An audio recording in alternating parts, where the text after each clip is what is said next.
Hi there, it's Nicole, and today I have a birthday themed card featuring the Sunny Studio Sending My Love stamp set. And I've paired that with some of my favorite dies from Fawn and some distressed inked background. What I love about this stamp set is that you can mix and match the different heads to do different critters for the cute little body here. So I'm going to create a scene and create a birthday card. You could create lots of different types of themes of cards simply by switching up the greetings included in this stamp set.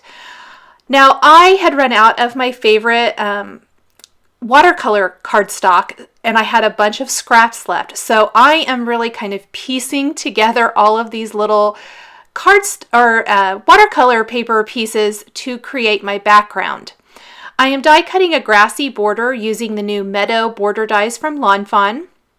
And then I'm going to be using the picket fence as well. Now on my background pieces, which I also had to piece together, I'm going to stamp the greeting from the Sending My Love stamp set using Versamark ink and then heat embossing with white embossing powder. I stamped the large scripty word first, and I apologize, I got my head in the way because I'm needing to line up the greetings. They're a little bit hard to see. I am sprinkling the embossing powder after each addition so that I can see where I've already been. Two of the words are going to be to the left of that swoop there at the end of the G, and then the word wishes is going to be on the other side. So I was being really careful to line these up perfectly. In fact, I ended up having to do it twice because the first time I didn't get them all lined up correctly. So there's what that looks like, and I'll go ahead and heat that up. Now, to create the sky, I'm using Blueprint Sketch and Tumbled Glass Distress inks, and it's going to give me this embossed resist where I have already embossed the greeting. So you can definitely see it start to show up now. I'm using just a scrap of paper to keep my fingers out of the ink. I'm going to blend those two colors together really well. Then on the grass, I'm going to use Mowed Lawn and Twisted Citron Distress inks.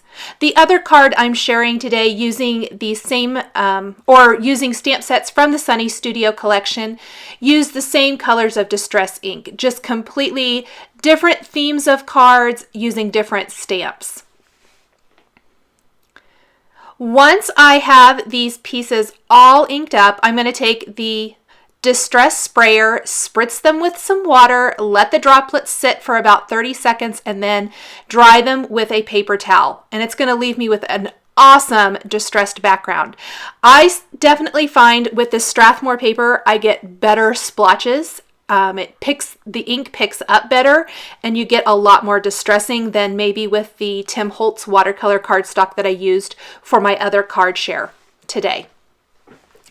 I'm going to go ahead and set those aside for a second, and I'm going to go ahead and stamp, or die cut rather,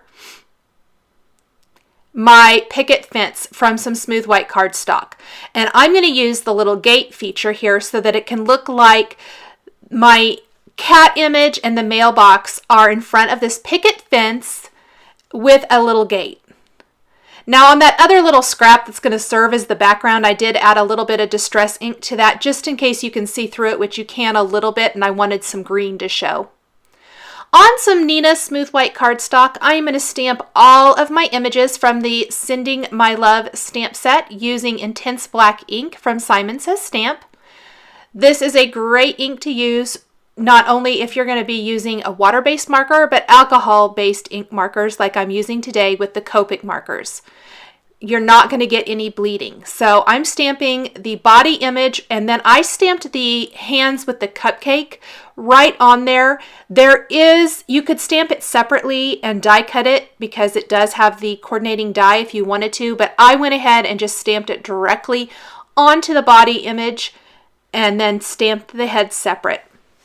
I'm going to start coloring in the fur for the cat with E40, and then I'm going to blend in E44 and E43 for the fur.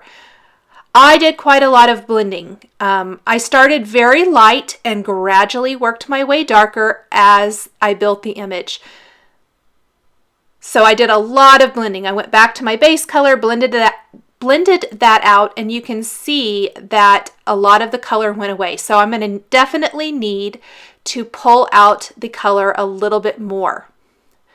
I'll move over and do the head of the cat as well. You can do this as many times as you need to without pilling the paper. That is one of the best things about Copic markers. I did use a little R00 for the nose, inside of the ears and cheeks. I let the fur sit for a minute and let that ink dry so that it wouldn't bleed outside of the lines. And then I'm going back and doing additional blending, pulling out a little bit more of that dark color. I'm going to go ahead and do the head one more time, pull out my mid-tone E43, and then just blend that lighter color in the center of the face.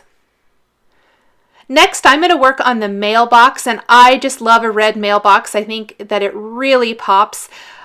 I'm a big fan of incorporating some sort of red onto many of my projects just because I think it's so eye-catching. It's not always a huge big impact like it is on this card with the mailbox. Sometimes it might just be a small red heart or something, but I just love that pop of color. On this card, I'm actually going to have not only the mailbox, but any little hearts. So the heart on the envelope, the heart on the cupcake, and I'm going to stamp the 3 sizes of hearts from the stamp set here in a little bit. As I was working on my card, I realized I thought those would definitely help tie into the whole theme and add nice little pops of color and interest. So I will be stamping those and coloring those with the red markers as well. The little bit of green grass here, I picked some colors that would coordinate with the Distress Inked grass, colored in the mailbox pole. Then I'm going to do the top of the cupcake with some yellows, skip over and do some of the, what I kind of consider quote unquote metal parts of the mailbox with C8. And then I'm going to color in the cat's sweater with some blue markers. I'm using B21, 24, and 26. Plus then the cupcake wrapper is going to be in red and white stripes. Again with the sweater, much like the fur on the cat, I started really light and worked my way up to a much deeper, darker color, just so that I didn't get too dark to begin with.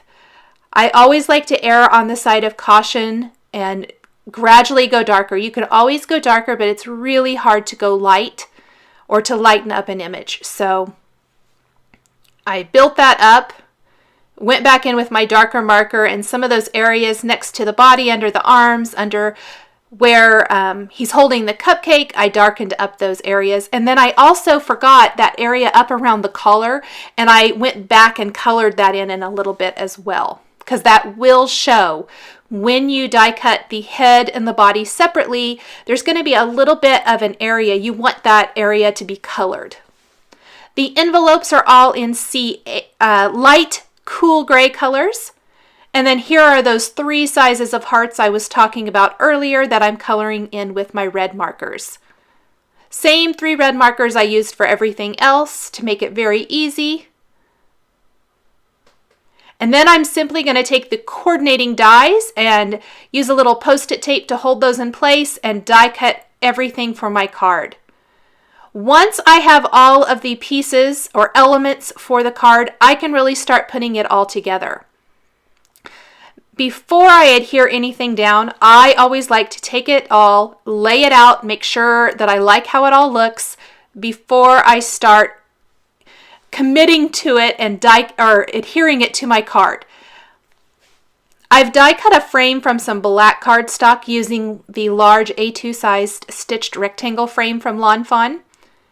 And this all looks good, so on a card base, I am going to start applying all of these pieces. I've got my pieced background panels, the grass. I'm going to go ahead and tuck in